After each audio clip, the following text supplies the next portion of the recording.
You hopefully it's short and sweet. So this is the bump out that we had made. This is sort of like a bark thing, and this helps the dogs to step back. So as you can see, we got shell here, and then it goes the full length of the camper. The underneath sits nice and tidy, no issues there, no dog escapes. Goes all the way down.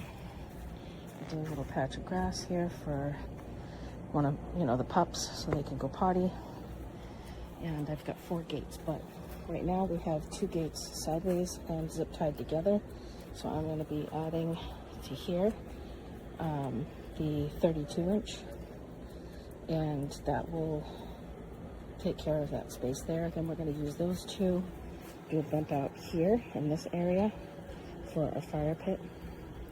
But there's 1 gate here, and sometimes we don't close it all the way or it bounces back, so we put a little Velcro just to ensure that if we don't close it, the dog can't escape.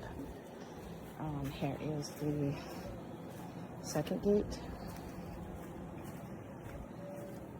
3rd gate, 4th gate, and this is a 38-foot camper.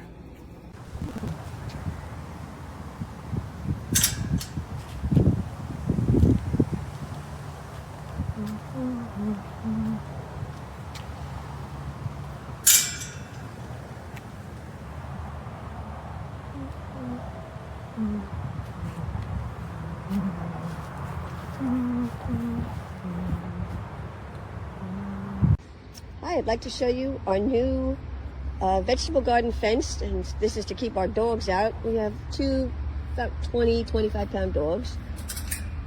It's got 4 gates on it. They're small but functional, and this is sturdy. There's nice pins that go pretty deep into the ground. It'll definitely hold up for our dogs. We're very pleased with it. Okay, thank you.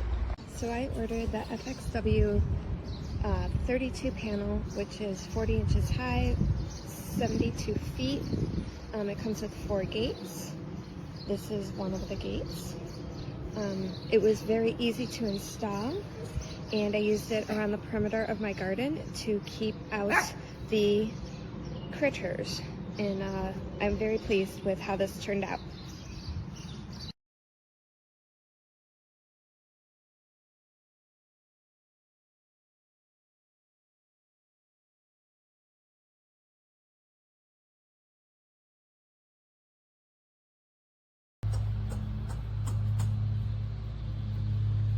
Look, don't run.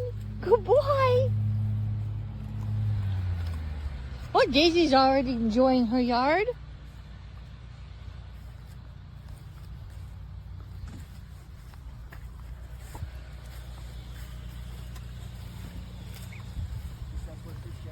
Apparently.